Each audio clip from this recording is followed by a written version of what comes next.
Welcome back, folks. MTG Joe here. I am still in the middle of a move, so pardon the audio and video quality. I'm currently set up on an air mattress in a spare bedroom of my in-laws' house, but wanted to get to a weekly meta update. What I'm going to be doing is splitting historic and standard into two separate videos each week. And going forward, the new format Alchemy, I will look to get stats from the untapped crew as soon as possible and start shedding some light into what that new format looks like, nerfs, stuff like that, and how it's impacting the formats itself. So hopefully in about a week or 2 weeks, we can have a data set big enough that we can start looking into that.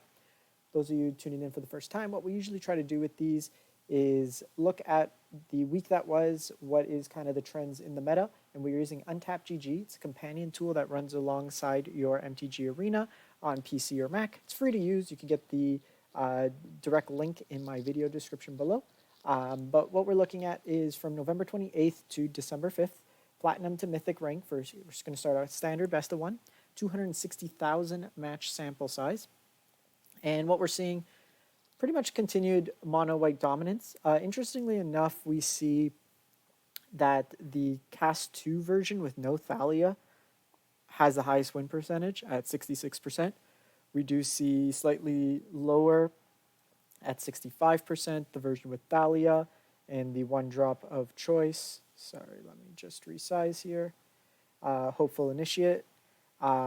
This is kind of the one that will scale regardless. When you attack with training, it can get bigger. It also can deal with stuff like opposing portable holes, Paladin class, Rangers class, Esca's Chariot, a Resolved Meat Hook Massacre. So just various things that it can kind of attack with that. They're opting to go with 4 Brutal Cathars. This version has basically 5 exile effects, fewer Adelines. This one's a little bit more Adelines, a little bit chunkier. You have some Redains as well to tax the bigger mana decks. Both are looking to go back to the Paladin class, or actually this one's Kabira Takedown, no Paladin class. So kind of some interesting takes there with mono white. I've noticed just a lot of mirrors in standard and kind of get dull at that point. We're seeing an is it turns variation, not really turns so much as is it, actually no, this one is turns. You sometimes just see the control versions with Lear and Hellbreaker Horror, but this one seems better suited for best of one meta. A lot of folks I find take the tournament best of 3 lists and just kind of play it in best of one, but there's a more aggressive slant and the Thalia attacks, like you can tell it's best of one focused when you have Cinderclasm main. They're playing 3 Cinderclasm mains. You have some Demon Bolts, Prismari Command, and then both a Battle of Frost and Fire and the Burn Down the House as sweepers. So a nice mix of spells. The Burn Down the House does hit the Lier, but you can bounce it back. You have Fading Hope and Divide by 0 to bounce back your own Lier. None of the sweepers hit Hullbreaker Horror, and then obviously you're taking turns with the Lier.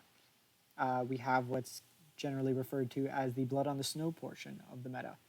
So you have Orzhov basically playing Vanishing Verse, Professor Symbology, and Edgar. You have the mono black version, which is usually a little bit larger, Professor Onyx. Sometimes we'll have Sedgemoor Witch in it.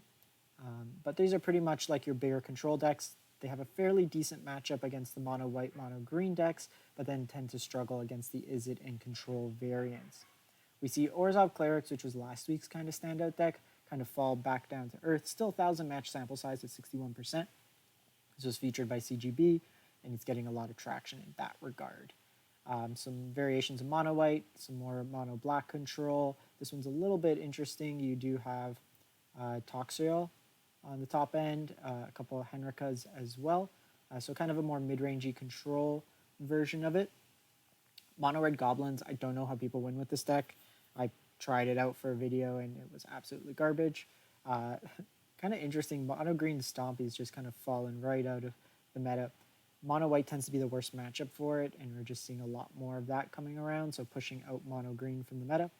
We see Jeskai Turns, which is basically the best of one version. We've seen this more so than the Izzet version for the most part, but the Izzet version has overtaken it recently. Some goblins, we have Izzet Dragons, so this one's more the Goldspan Dragon, Smoldering Egg. This one will take your turns and just kind of bounce tempo your opponent. Another take a mono green Stompy. It looks like they're going back, both versions that if we look at the mono green, are going back to Ren in the main board, which is an interesting inclusion because it looks like most of the mono white decks are actually going for Brutal Cathar and skimping on the Skyclave apparition, and those actually hit the token copies from Ren, which makes it kind of useless, as well as just with all the Fading Hopes going around, it's just not as effective, I find. We see the kind of the day one Rakdos Vampires list from Nassif. You can generally tell it's Nassif's list because there's a lot of one-ofs. Some of the new, more recent lists have refined to kind of be 2, 3, 4-ofs. We see Dimir Zombies. I generally prefer the mono black version with Meat Hook Massacre as kind of a one-sided board wipe at times or just a drain style effect, but this one's playing up into Necro Duality to double your tokens. You have Scab to increase your power, kind of playing into that regard. Another Jeskai Turns. Werewolves is kind of coming down. This is the mono black zombies list for the most part that I've been playing.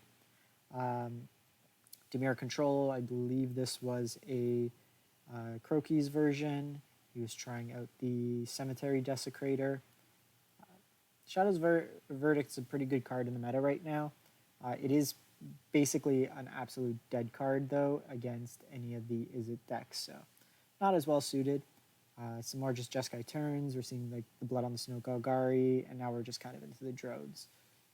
Azorius Spirits, kind of a fringe deck. Some of the various versions of Izzet Turns. These creature-heavier versions seems to be not as effective. And just playing stuff like Wash Away and Best of One, it's just not really that effective. Seeing some copies of Azorius Control, Gruul Landfall. So we're really in the kind of the dumpster fire range. Once you hit like Magecraft, Simic Spells, Selesnya Life Gain. Yeah, so don't play Simic Spells. This one, 35% win rate and 39% win rate after 410 games. Popping over to Best of 3. And what we have here, remember when they said Thalia was the solution in the new set to deal with Alrund's Epiphany? That turned out to be false. Top 2 decks right now, Izzet and Grixis Turns. Pretty much the same deck, just kind of different angles. The Grixis version's a little bit more mid-rangey focus, I would say. You're bringing in 7-10 creatures versus the Lier in the main board.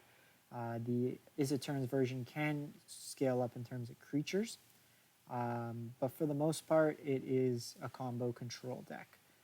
We're seeing Meat Hook as the sweeper of choice in this particular list.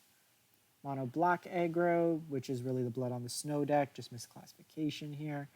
So how it kind of works in terms of the what beats what, Izzet generally dominates all these Blood on the Snow decks. Mono white usually can get under Izzet, but what we're seeing is a lot of these Izzet decks are now tailoring their package. So you'll notice stuff like Spikefield Hazard as a 4 deals with all the 1 toughness creatures, including Thalia on curve. You have Cinderclasms. You burn down the houses. You have rebukes. Just a lot of cheap interaction to kind of get under it and then allow you to take your turns. Mono green usually loses to mono white, but has a better matchup against Izzet because they're chunkier creatures. We're seeing this particular version going up to Endurance, as well as going back onto the Rangers class package. You have Jund Midrange, which is a black-red aggro deck, kind of a treasure deck that plays into Eska's Chariot. Really the only reason that it's Jund in nature. So we're seeing more mono green in Best of 3, a little bit less. Is that actually our first mono white deck? It is. So mono white's really fallen off this week, it seems. This version is the Cast 2 version with Maul the Skyclave, kind of queuing up with that. One of the big things with these mono white decks is while they can hit hard, they really lack any sort of card advantage. So once you kind of answer their initial wave, they're kind of floundering in that regard. So it's a good way to kind of go over the top, and what we're seeing is with these control decks, kind of punishing them that way. So that's pretty much the meta for this week. I honestly haven't played much Standard this week. There's the Championship Series for Crimson Vow in Innistrad that's going on for all the pros. I've actually caught more of the historic portions. What I've seen for Standard is pretty much it, like the Izzet decks kind of coming in, as well as a couple mono white decks, but nothing groundbreaking in that regard. But yeah, that's it. As always, if you do enjoy this content, if you can, drop a like, comment, and subscribe. As mentioned, we are currently in flux, but when I get back to the new place, In the next couple of weeks, we'll set up my PC again, and we'll be back with our regular content, do standard and historic gameplay here, generally a video a day, and we usually compete in the Mythic rank, usually within the top 1200. So if you do enjoy this type of meta commentary or just really enjoy the MTG Arena gameplay, it'd be great if you can subscribe. It does help out the channel for free. But thanks for watching. Apologies again for kind of the lower quality video and audio, just trying to get this out in a consistent manner while I'm kind of in flux. Anyways, thanks, and have a great one.